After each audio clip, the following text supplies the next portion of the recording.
여러분 안녕하십니까, 박상규입니다. 카리나가 문을 열고 싸이와 조수미가 지원 사격을 한 뒤 윤석열 대통령이 마무리를 한 완벽한 퍼포먼스였습니다.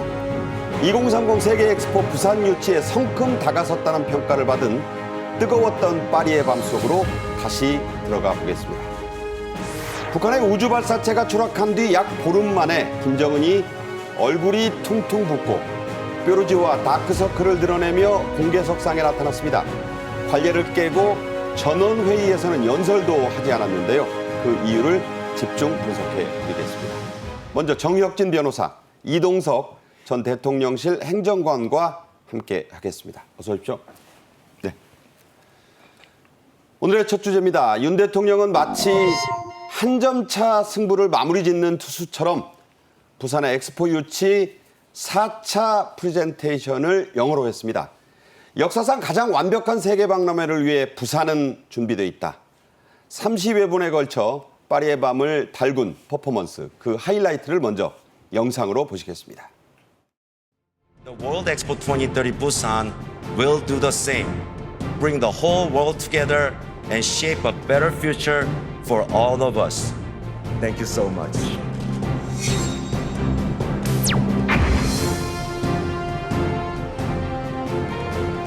Navigate toward a better future. See you in Busan in 2030. Thank you.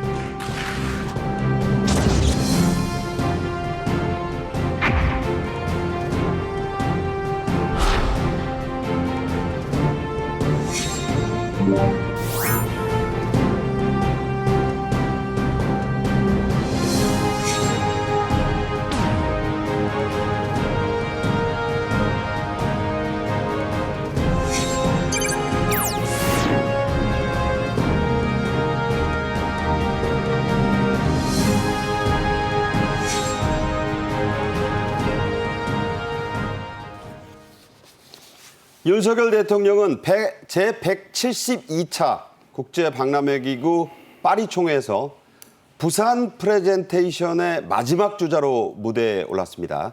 그 핵심적인 내용부터 들어보겠습니다.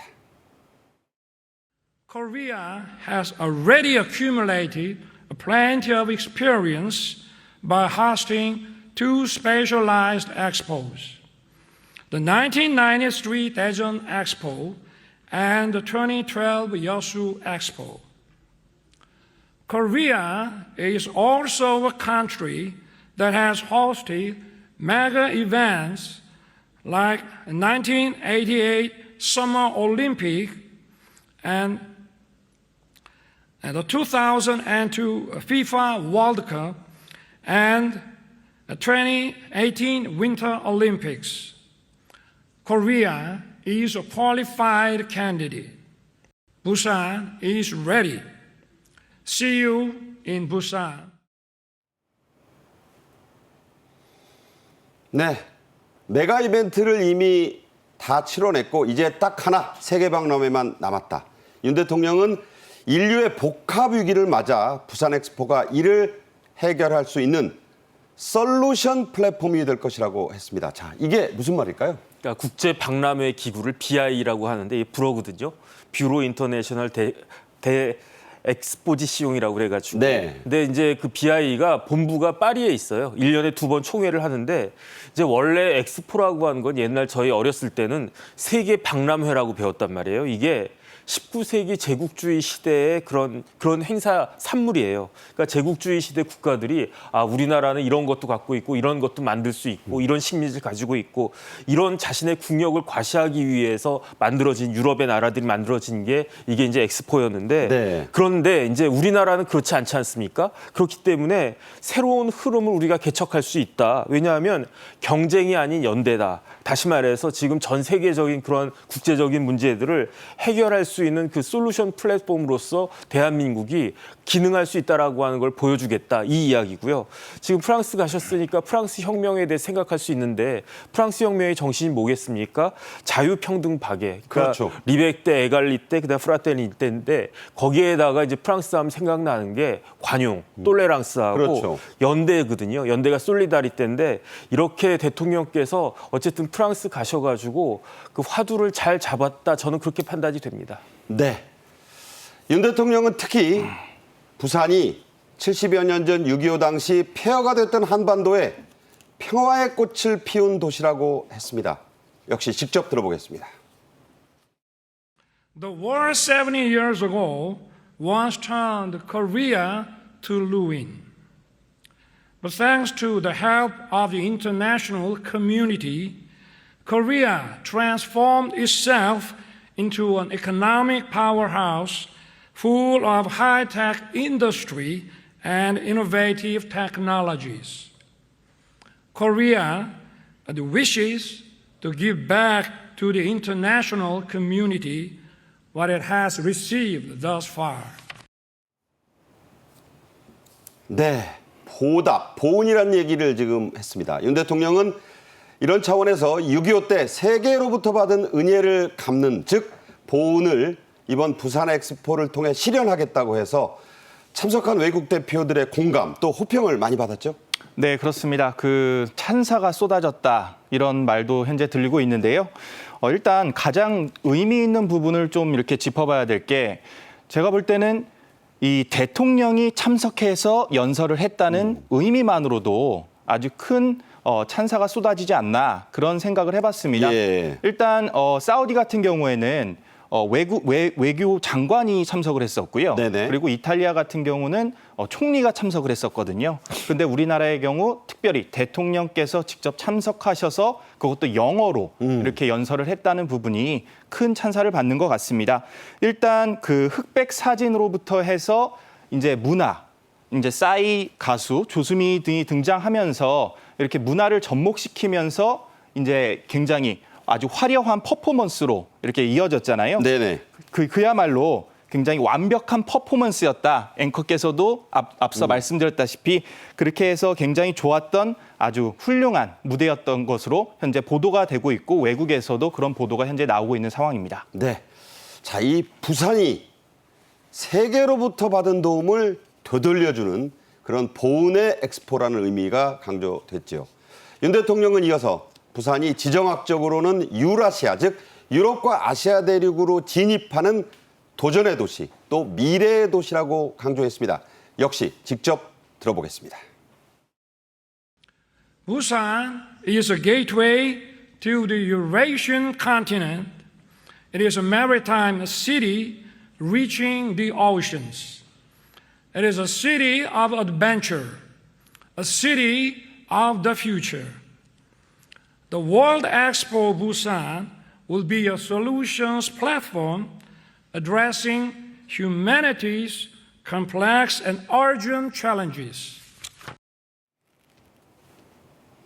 자, 부산은 단순한 항구 도시가 아니라 유럽과 아시아로 들어가는 관문이자 도전의 도시, 또 함께 번영을 열어갈 미래의 도시다. 자, 이걸 강조했는데 영어 발음이 아주 유창해요. 그러니까 우리가 잘 알고 있듯이 부산은 굉장히 매력적인 도시예요. 부산은 어떤 항구냐? 태평양으로 뻗어나가는 항구란 말이에요. 동시에 부산은 또 어떤 도시냐? 아시아 대륙으로 진입하는 그런 관문이란 말이죠. 그러니까 단적으로 만약에 우리나라가 분단되어 있지만 않다면 부산에서 기차를 타면요. 이제 그 만주를 이렇게 쭉 지나가지고 중국 대륙 횡단해가지고 어디까지 가느냐? 유럽 끝까지 간단 말이죠. 모스크바까지 갔었잖아요. 일제 그렇죠. 때는. 모스크바도 가고 이렇게 스페인까지도 갈 거란 말이죠. 그러니까 대통령께서는 부산이라고 하는 도시가 뭐 다른 경쟁 도시와는 달리 뭐 사우디나 이탈리아의 그런 도시들과는 달리 지정학적으로도 엑스포라고 하는 것의 이념에 부합하는 그러한 도시이다. 이런 부분들에 대해서 강조하고 싶으셨던 것이 아닌가 싶습니다. 네. 게이트웨이이자 어드벤처, 퓨처의 도시다. 이런 얘기를 영어로 들으셨습니다. 앞서도 말씀드렸지만 어제 PT, 제 개인적 생각이지만 참 흥미진진한 야구 경기 같은 느낌이 강했는데요. 세계적인 걸그룹 에스파의 오프닝 동영상, 이어지는 가수 사이의 역동적 PT, 그 뒤를 전문가 그룹들이 바쳤고요. 조수미 씨의 지원 사격을 윤 대통령이 깔끔하게 마무리했습니다. 직접 한번 보시죠. 네, 카리나죠. 카리나의 이제 동영상입니다. 이게 저게 이제 오프닝이었어요. 자, 그런 이제 영어로 프레젠테이션을 하는 카리나의 모습. 저거는 이제 참석을 하지 않고 미리 이제 녹화를 한 모습이고, 싸이는 직접 등장했습니다. 네, 자, 말춤 2016년이었죠. 에펠탑 광장을 수만 명의 인파로 가득 덮었던 싸이의 또 모습이 있었습니다. 그리고 도미니크 페로, 프랑스 건축가가 지지하는 또 저런 그 찬조 연설을 또 했고요. 이어서 우리의 또 전문가 그룹들이 계속해서 등장을 했습니다. 진양교 교수의 PT, 또 이수인 에누마 대표의 PT가 계속해서 이어져서 전문가들의 또 상세한, 또 쉬운 그런 믿음이 가는 설명들이 이어졌어요. 그 PT를 담당한 사람이 3명이었는데 이게 알려지지 않았던 사람이에요. 그래서 도대체 어떤 분들이 PT를 할까 봤더니 전문가 그룹이에요. 그런데 이게 다 우리나라 사람들로만 구성된 게 아니고 그 도미니크 페로라고 친환경 건축가인데 네. 이분이 30대의 프랑스 국립도서관을 설계할 정도로 아주 천재적인 그런 굉장히 유명한 건축가인데, 그런데 이분이 우리나라에서 무엇을 하셨냐면은 이대 가면 복합단지 있지 않습니까? 있어요. 네. ECC라고 그것을 설계한 분이고, 그다음 또 대한민국 서울의 가장 그 명소가 된 곳이 청계천 아니겠습니까? 청계천을 복원했던 홍대에 진양교 교수가 또 PT를 했고, 네. 그런데 이 진양교 교수가 청계천도 했지만 이제 엑스포가 만약에 부산에서 진행이 되면은 북항의 그 박람회장이 만들어질 텐데 아마 그 부분을 총괄하는 그런 교수가 되지 않을까 하는 생각이 들고요.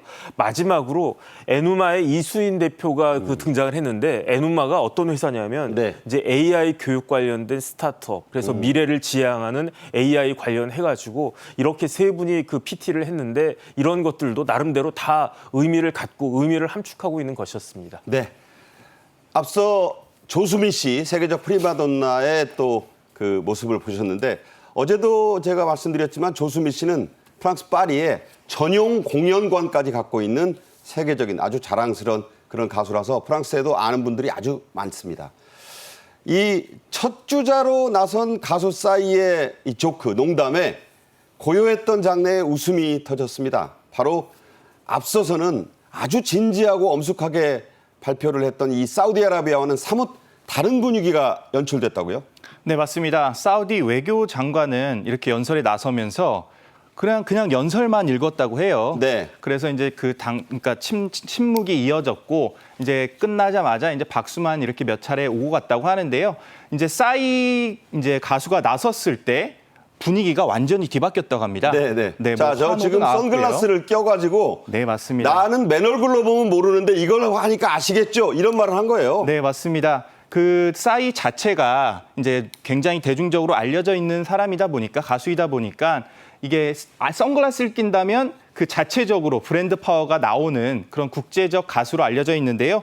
일단 문화를 통한 이런 접근성을 이렇게 대중들에게 알릴 수 있다는 그 자체만으로도 굉장히 기획력을 창출하고 쉽게 대중들에게 다가간 거 아닐까, 그런 생각을 해봤고요. 네네. 일단 문화 자체를 앞세우면서 대통령께서 발언하는 그 모습 자체가 굉장히 이제 멋진 공연으로 이렇게 한 차례의 드라마로 연출되는 그런 분위기가 나왔습니다. 그러니까 이게 엑스포가 경제적인 요소도 있지만 문화 콘텐츠에 힘이 있어야 되잖아요. 네, 맞습니다. 파리가 또 세계적인 문화의 도시니까 저런 것들을 잘 어우르게 해서 참 그 프랑스인들 또 세계인들에게 야, 한국은 좀 부산은 다르구나. 네, 맞습니다. 이런 느낌을 줬다고 저는 생각을 했는데 어떻게 보셨어요? 저도 그렇게 봤습니다. 일단 문화 자체를 강조함으로써 부산은 문화적 도시와 결합될 수 있는 세계적 도시로 발돋움할 수 있다. 그런 것을 강조한 것 같고요. 일단 대통령께서 중시하신 그 자체가, 그리고 김건희 여사가 중시한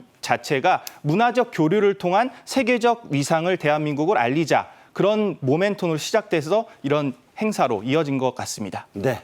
접니다, 싸이. 선글라스를 썼던 거 저거 즉흥적인 애드리브였는데 웃음이 빵 터졌다고 합니다.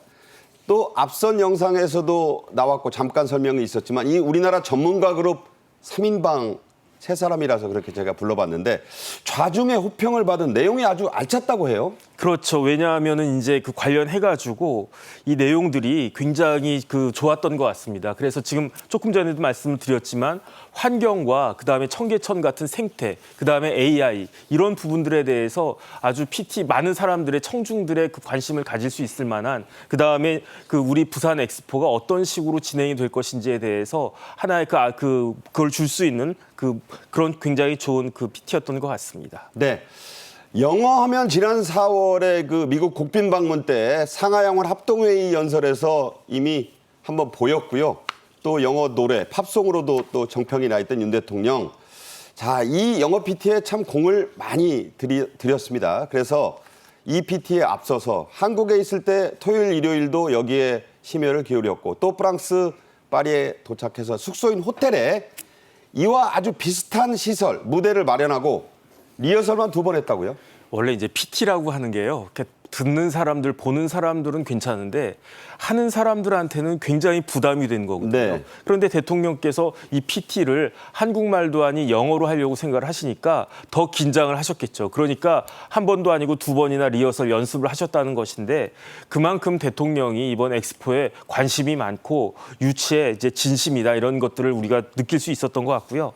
근데 제가 좀 아주 주목해서 봤던 거는 이번 PT에 여당의 국회의원들 뿐만 아니라 야당의 국회의원도 4명이나 참석해가지고 그러니까 민주당이 의석 비율에 따라 4명, 국힘인 네네. 3명이 갔는데 네. 전재수 의원과 함께 강선우 대변인도 갔어요. 강선우 대변인은 그 직전에 네. 킬러 문항 배제 관련해 가지고 아주 독한 비판도 했잖아요. 그래서 어쨌든 그만큼 여야가 합심해가지고 특히 이제 전재수 의원 같은 경우에는 지역구가 부산 아니겠습니까? 방송 나와서도 엑스포는 꼭 유치가 되어야 된다고 이렇게 말씀을 갖다 하셨으니까 이렇게 협치하는 모습이 밖에 나와서 엑스포 관련해서 이루어지고 있구나. 그래서 저는 굉장히 좋게 보여졌습니다. 네. 자, 동행한 우리 4대 그룹의 총수들도 부산 엑스포 알리기에 지금 힘을 쏟고 있습니다. 특히 최태원 SK 회장은 최근에 그 발목을 다쳤는데도 목발을 끌면서 부산 엑스포 로고를 달고 파리 곳곳을 누볐다고요? 네, 맞습니다. 최태원 회장 굉장히 이제 부산 엑스포 유치에 적극적으로 활동하고 계시죠. 일단 국제적으로 특사도 나가고 그런 활동을 하고 있는데 지금 목발을 짚고 계시다고 해요. 저게 지금 SK 측에서 찍어서 그 최태원 회장에서 관점에서 본 파리의 모습을 지금 보여주고 있어요. 네, 맞습니다. 일단 지금 보시면 5개 광고가 굉장히 눈에 들어오는데요. 저런 5개 광고가 파리 곳곳에 이렇게 설치가 돼 있다고 합니다. 저 목발이 바로 최태원 SK 회장이 로고까지 붙이고 본인이 지금 짚고 다닌다는 목발이에요. 네, 맞습니다. 김건희 여사가 이렇게 가방에 부산 is ready 이렇게 해서 달고 다닌 그런 목발 그리고 가방 이런 거를 통해서 현재 홍보 효과를 극대화하고 있는 걸로 보이는데요. 일단 5개 광고를 말씀드리면 지금 화면상에 나오고 있는데요. 제가 UAE 방문 당시 국빈 방문 당시 저도 같이 동행을 네. 했었는데 이 자체만을 보는 것만으로도 굉장히 영광입니다. 파리에서. 예, 맞습니다. 그러니까 파리 곳곳에 대통령의 동선에 이런 5개 광고가 설치돼 있다는 그 자부심만으로도 굉장히 진짜 열심히 하고 있다는 그런 느낌도 받을 수 있고 더 열심히 하겠다는 그런 긍정적인 그런 신호도 스스로 다짐할 수 있을 것 같은데요. 일단 여러 정치인도 이렇게 방문을 했고 여러 특사도 현재 부산 엑스포를 알리기 위해서 여러 나라를 방문을 했습니다. 네네. 그런 것들이 다 합쳐져서 일단 지금 여러 명이 이렇게 합쳐져서 극대화할 수 있는 부산 엑스포를 알릴 수 있는 그런 좋은 결과로 이어지기를 기대해 보겠습니다. 네, UAE 방문 경험까지 가는 곳마다 우리의 제작한 상품들 또 부산 엑스포를 알리는 그 로고 5개 광고를 보는 것만으로도 뿌듯했다 이런 경험담을 전해주었습니다. 잠깐 얘기 나왔던 이 김건희 여사 프랑스 현지 외신 기자들을 상대로 해서 2030 세계박람회 부산 유치를 적극 지금 홍보하고 있는데요. 영상을 보고 얘기를 이어가겠습니다. 오늘 바쁘신 시간에도 불구하고 이렇게 우리 부산 다방에 와주셔서 진심으로 감사드립니다. 네. 김건희 여사는 파리 주 프랑스 한국문화원 3층에 꾸몄다고 하는 이 밀다원이란 그 다방을 지금 보시는데요. 여기로 외신 기자들을 다수 초청을 해서 설명을 하는 자리를 가졌는데 이 밀다원, 6.25 때 부산 광복동에 있던 다방 이름이라죠? 그러니까 6.25 폐허 당시에 나라가 다 망가졌어요. 그런데 나라만 망가진 게 아니었어요. 정신도 망가졌어요. 네. 왜냐하면 이게 단순한 전쟁이 아니고 동족 상잔의 비극 아니었겠습니까? 그런 상황에서 그 1.4 후퇴 이후에 부산 광복동에 만들어진 다방이 밀다원이었는데 여기가 어떤 곳이었냐면 문인들의 아지트였어요. 그래가지고 갈 곳 없는 예술가들의 피난처였어요. 그래서 네. 우리가 잘 알고 있다시피 유명한 김동리 선생이 쓴 소설 중에 밀다원 시대라고 한 소설도 있거든요. 예. 근데 지금은 이제 그게 보존이 안 되고 사라졌지만 그래서 이제 김건희 여사가 그 기자들을 외신 기자들을 이 밀다원을 다시 만들어가지고 초청을 갖다 한 것이 대한민국은 이런 나라다. 이렇게 6.25 폐허로부터 그 회복이 된 나라다. 그다음에 밀다원 같은 그러한 이번 엑스포는 다른 엑스포가 아니고 컬처 엑스포, 문화 엑스포가 될 것이다. 그런 이야기를 갖다가 했다라고 하는데 제가 봤을 때 재미있었던 거는 그때 이제 틀어진 음악이 돌아와요 부산항해를 틀었는데 세계적인 곡 아닙니까 이제? 그리고 또 무엇을 마셨냐? 커피를 마셨는데 믹스 커피를 마셨다. 그게 이제 봉지 커피. 그렇죠. 세계적으로 이제 정평이 난 믹스 커피를 프랑스 기자들에게 타줬다는 거예요. 그러니까 이제 봉지 커피도 있지만 저희 어렸을 때는 뭐 중고등학교 다닐 때는 뭐 프림, 커피, 프림, 설탕을 뭐 몇 대 몇 대 몇의 비율로 해가지고 섞어가지고 마시지 않았습니까? 이게 한국의 커피다. 이런 어떻게 보면 좀 재미있는 그런 모습도 있었던 것 같고요. 네. 의미가 있었던 것 같습니다. 네.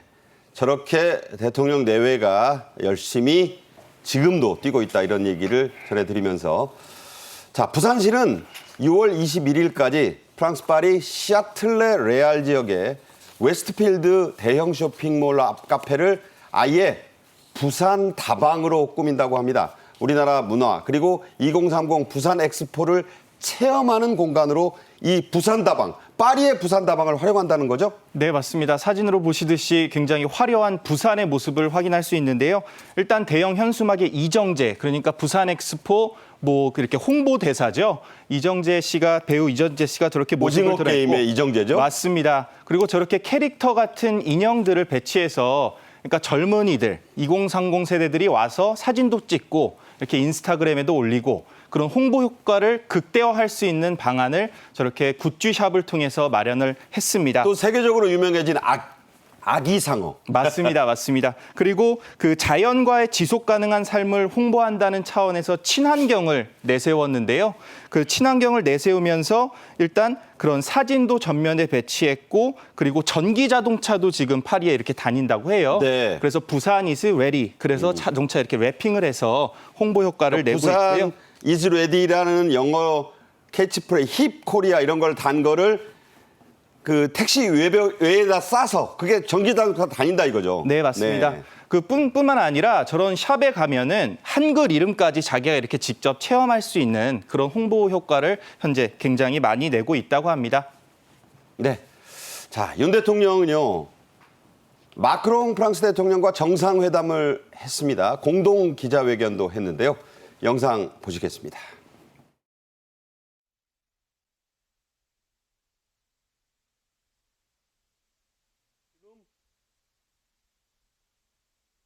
프랑스는 대한민국의 오랜 친구입니다. 1950년 6.25 전쟁으로 대한민국의 자유가 위기에 놓여 있을 때 달려와준 진정한 우방국입니다. 6.25 전쟁 당시 피난민으로 가득 찼던 부산이 이제는 한국의 제1의 항구 도시이자 세계 제2위의 환적항이 되었습니다. 부산 박람회는 BI가 표방해온 혁신과 협력의 정신을 이어받아 글로벌 기업 간 새로운 비즈니스를 창출하는 플랫폼을 제공할 것입니다. 네.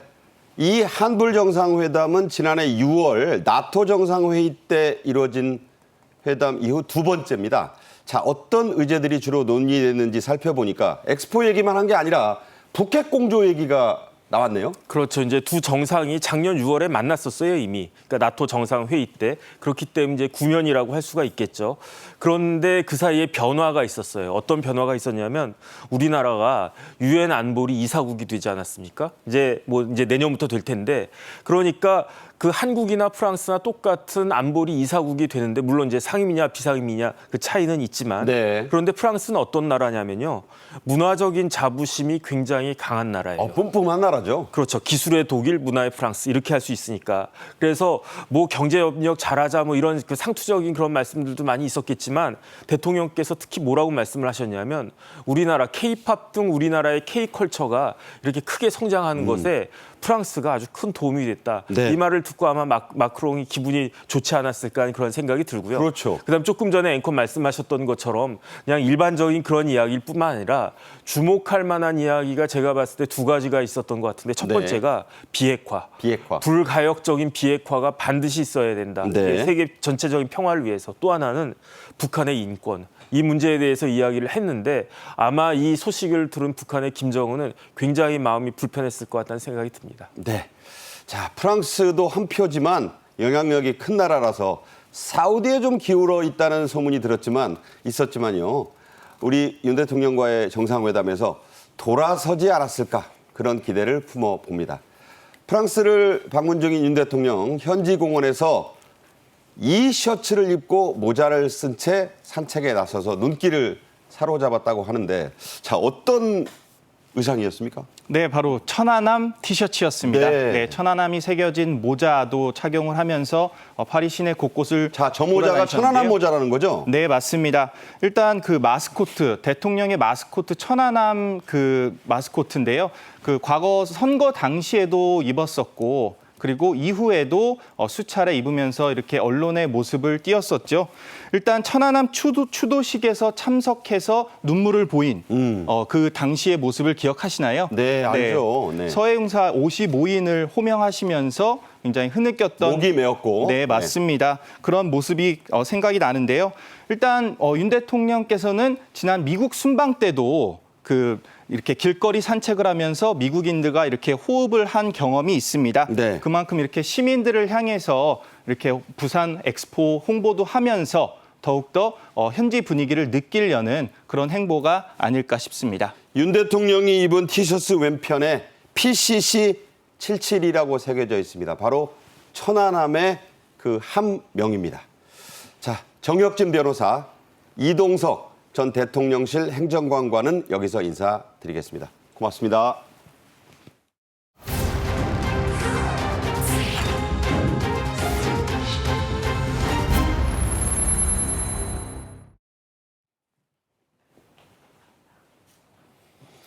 북한은 지난 6월 16일부터 3일간 2023년 상반기를 결산한다는 전원회의를 열었습니다. 그런데 김정은이 관례적으로 해오던 연설이 공개되지 않았습니다. 우주발사체 추락 이후 보름여 만에 공개석상의 모습을 드러낸 김정은 건강이 매우 안 좋아 보이는 징후를 곳곳에서 드러냈는데요. 먼저 영상으로 보시겠습니다.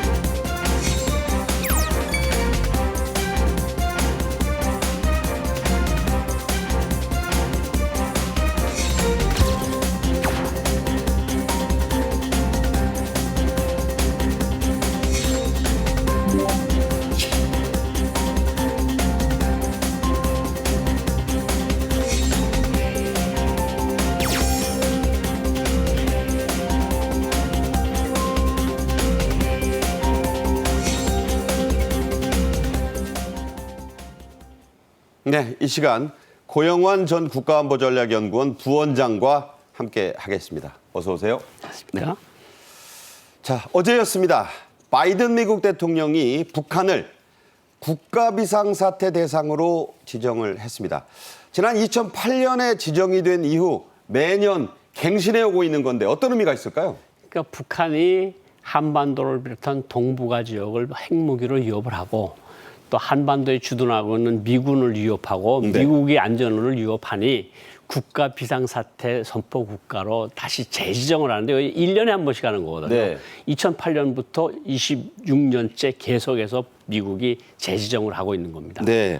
자, 그러니까 이제 북한이 국가 비상사태의 국가라는 것은 현재 진행형이다 이런 말이 되겠네요. 북한이 미국에 계속해서 위협을 감으로써 미국이 비상사태에 있다는 것을 의미하는 그런 비상사태. 그러니까 미국이 계속 북한에 대해서 비상사태를 유지하고 있다는 그런 의미로도 해석할 수 있습니다. 네. 자, 북한은 말씀드린 대로 지난 6월 16일부터 18일까지 상반기 결산 전원회의라는 걸 진행했습니다. 자, 이 전원회의, 북한으로서는 매우 중요한 행사죠?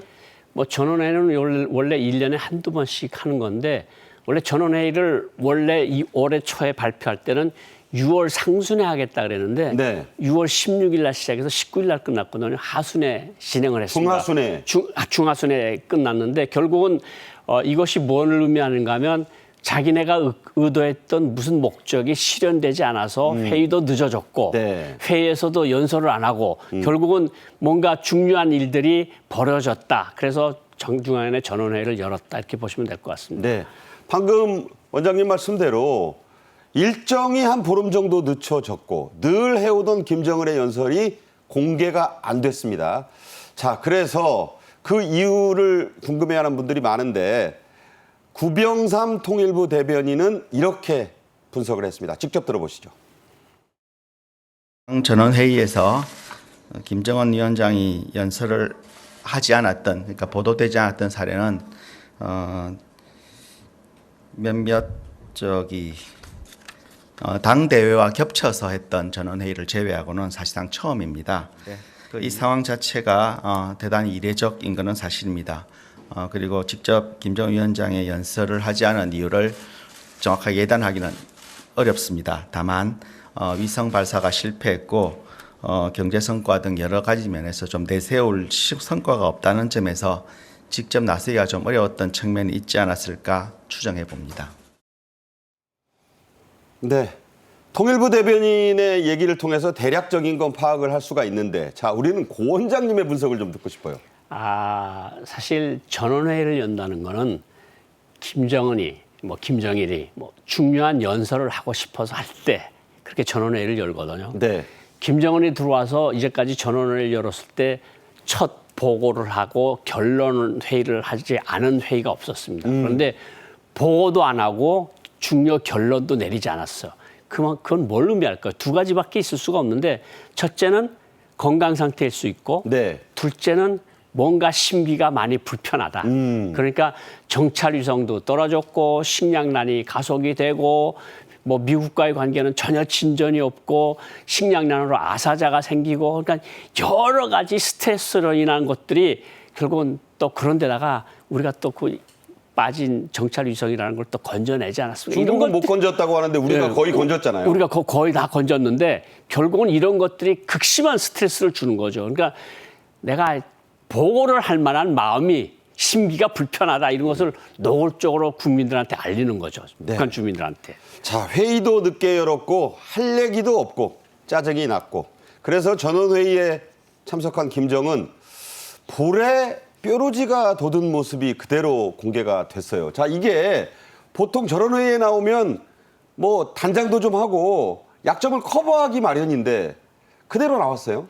결국은 그것이 직접적인 원인이 됐을 수도 있어요. 그러니까 뽀루지가 회의를 시작하기 전에 좀 더 컸을 수가 있다는 거죠. 네. 그러니까 저 뽀루지가 사실은 저 나이 때 뾰루지는 안 나거든요. 자, 10대. 30대 지금 중후반이에요. 30대 후반이죠. 39인가요? 39이죠. 그런데 왼쪽 뺨에 있고 턱에 났고 네. 아주 큽니다. 예. 네. 결국은 이것이 혈액순환으로 인한 것 수도 있고 간에 의한 문제로 일어날 수도 있고 그렇다는 거거든요. 그러니까 어쨌든 김정은의 얼굴이 퉁퉁 부어서 나와. 지금 퉁퉁 부었잖아요. 네. 뽀루지가 저렇게 났잖아요, 사방에. 뭔가 불편함이 틀림없어 보이는 거죠. 그러니까 네. 건강도 안 좋고 심기도 불편하고 화도 많이 나 있는 그런 모습을 그대로 보여주고 있는 거죠. 자, 이렇게 일단 사진으로만 공개됐지만 안 좋아 보이는 피부 상태, 뾰루지, 그리고 눈 주위를 둘러싼 다크서클.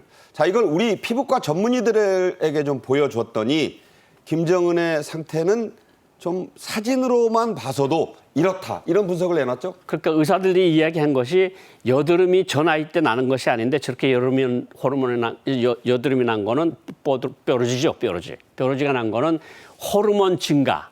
그다음에 다크서클은 그 어떤 비정상적인 혈관 활동으로 인한 혈관 확장으로 인한 것이 생겼고 그 원인은 바로 극심한 스트레스일 가능성이 충분히 있고 혹시 간 기능이 저하돼서 나타나는 현상일 수도 있다. 이렇게 의사들이 진단을 했습니다. 네. 자, 체중도 계속 늘고 있다고 합니다. 11년 전, 그러니까 28살 때 김정은의 사진과 저희가 비교를 한번 해보니까 물론 뭐 10년의 세월이 있긴 하지만 사람이 이렇게 달라질 수 있겠나 싶은 그런 모습인데 왼쪽이 28살 때 2012년 6월 저 때 한 90kg 나가서 보기도 좋잖아요. 피부 상태도 좋고. 자, 요즘 모습 140에서 145kg까지 나간다고 그래요? 저게 이제 결국은 2010년도에 처음으로 등장했을 때가 70kg. 2년 후에 20kg가 불어서 90kg. 네. 그다음에 2020년도에 너무 몸이 자꾸 난다 그러니까 북한 표현은 몸이 난다 그러는데 몸이 나니까 이제 자꾸 의사들이 이야기를 해서 20kg를 감량해서 120kg가 됐다가 일단 좀 내려갔는데. 일단 내려갔다 그 스트레스로 인해서 많이 마시고 많이 피우고 뭐 이러니까 결국은 140kg 올라갔다 145kg까지 올라가는 그래서 얼굴이 푸석푸석하고 얼굴이 띵띵 붓는 이런 현상까지 나타나는 거죠. 여러분도 아시다시피 40도 안 된 남성이 저렇게 되면 이른바 그 대사증후군에 심하게 시달리게 됩니다. 이 과거에도 김정은의 건강 이상설 꾸준히 나왔었고요. 최근에는 이 업무 스트레스가 극심해서 잠을 잘 못 잔다. 수면 장애가 있다는 그런 국정원의 보고 분석도 있었는데 뭐 약물도 먹는다 그래요?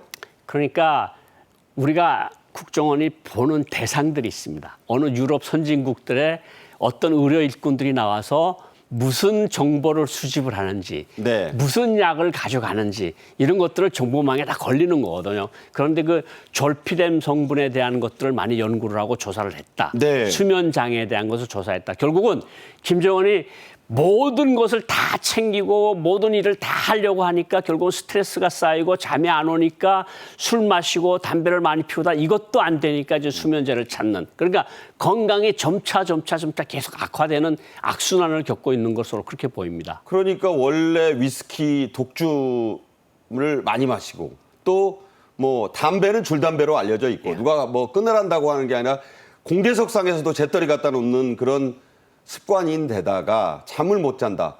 이게 좀 건강이 심각해지는 거 아닌가요?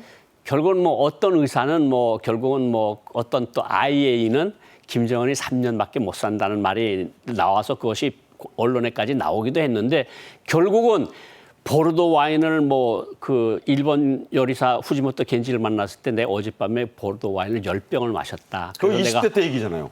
내가 이것을 아침밥을 보니 메스꺼워서 밥을 못 먹겠다. 너무 많이 먹어라. 네. 어젯밤에 술을 10병을 마셨다. 그러니까 술 마시고 결국은 또 담배를 많이 피우고 담배는 또 주로 독한 담배. 뭐 미국제 뭐 말보로든가 무슨 로스만 영국제든가 이런 독한 담배들을 피우고 이것도 보통 알려진 거로 2갑 내지 3갑을 피운다는 거거든요. 체인 스모커네요. 그건 좀 완전 체인 스모커죠. 그러니까 결국은 이런 것들로 해가지고 잠을 잘라 그랬는데 그것도 안 되니까 결국은 수면 장애를 겪고 수면 장애가 안 되니까 결국 또 약을 먹는 이런 악순환들이 빙빙빙빙 돌아간다 이렇게 볼 수 있습니다. 네. 북한에는요, 이른바 백두혈통들만의 건강을 따로 특별 관리해주는 기관, 사람들이 따로 있습니다. 김일성, 김정일도 이런 연구소를 따로 뒀었죠? 김일성은 장수연구소, 김정일은 만수무강연구소. 네. 근데 지금 김정은은 만수무강연구소도 있고 행정조직도 있습니다. 네. 보건일국이라 그래서 보건성만한 기구가 따로 있는데 이건 김씨 일가만 관리해주는 큰 부처가 있습니다. 네. 그리고 복원 일성. 복원 1국. 예. 예, 그건 일반 북한 주민들도 잘 모르고 해외에 나와 있는 외교관들이 아는 건데 어떤 정도까지 하는가 하면 적십자 중앙병원에 김정은과 거의 비슷한 병을 가지고 있거나 체격이 비슷한 사람들을 한 20, 30명을 갖다 놓고 뭐 마루따인가요? 마루타죠. 네. 외국에서 약을 가져오면 그 사람들한테 먹여봐서 먼저 기미도 아니고 먼저 생체 실험을 해보고 생체 실험을 해보고 다른 부정상이 안 나타나면 결국은 김정은한테 먹이는. 그러니까 식단도 그 사람들한테 먼저 먹여보고 김정은이 먹고 약도 김정은 쓰는 약을 먼저 그 사람들한테 먹여봐서 부작용이 없다 그럼 먹이고 뭐 이런 조직까지 가지고 그러니까 있습니다. 왕조시대 기미나이는커녕 그걸 뛰어넘어서서 정말 생체 실험이네요. 생체 실험을 마루타들을 이용을 하는 거죠. 네, 뭐 1호 식품을 따로 관리한다는 얘기도 있는데 이건 무슨 얘기입니까? 결국은 김정은이 먹는 식품을 뭐 1호 식품이라고도 하고도 9호 식품이라도 하는데 요거는 뭐 예를 들어 쌀이면 퇴비만 쓰고 화학 비료는 전체 안 쓰고 네. 그 주변에는 일체 그 바람에 농약을 치면 날아올 수 있으니까 그 협동 농장 자체에 화학 비료를 전혀 안 씁니다. 그야말로 200% 유기농이네요. 100% 유기농이고 사과 같은 것도 배 같은 것도 어떤 식으로 하는가 하면 땅을 파서 거기다 설탕을 황설탕을 5kg, 5kg, 6kg 넣고 당도를 높이기 위해서 이런 것들만 먹는 것이 1호 식품이라고 그런 것만 잘 먹는데 왜 저렇게 아픈지 모르겠어요. 그렇게 관리를 받는데도 저런 징후가 나타난다. 이 스트레스와 불면증 보통이 넘는다. 이런 추정이 가능합니다. 김정은의 최근 상태 또 드러난 사진들이 좀 몇 장 있는데요. 한번 보겠습니다. 자, 이게 뾰루지나 다크서클 이상의 문제라고 지적이 된 게 자, 5월 17일 왼쪽에 찍힌 사진에 덧난 상처인 줄 알고 봤더니 확대해 보니까 주사를 놓은 흔적이라는 거예요. 예, 주사. 그리고 예. 이제 이번에 저 뾰루지 있는데 저 주사 어떤 주사라고 봐야 됩니까? 결국은 저게 이제 주사를 호르몬에 의한 호르몬 비정상에 의한 호르몬 주사라든가 아니면 알러지 피부염이든가 아니면 심장과 관련된 그러니까 저건 어느 보질 못했으니까 모르는 건데 어쨌든 주사짜리가 저렇게 났다는 것은 링거 같은 것은 맞았다는 소리거든요. 그래도 뭐 여기 신문에 지금 여기 CG는 안 나오지만 목에다가 밴드를 붙이고 나온 적도 있고 발을 절면서 쭈떡거리면서 가는 적도 있고 발목은 좀 여러 번 나왔죠. 예, 여러 번 나왔고 손목이 팅팅 부어서 나온 것도 있고 그러니까 30대 나이에 벌써 저렇다는 것은 굉장한 여러 가지 모든 부분에 문제들이 있다. 이런 것을 우리가 알 수 있습니다. 네.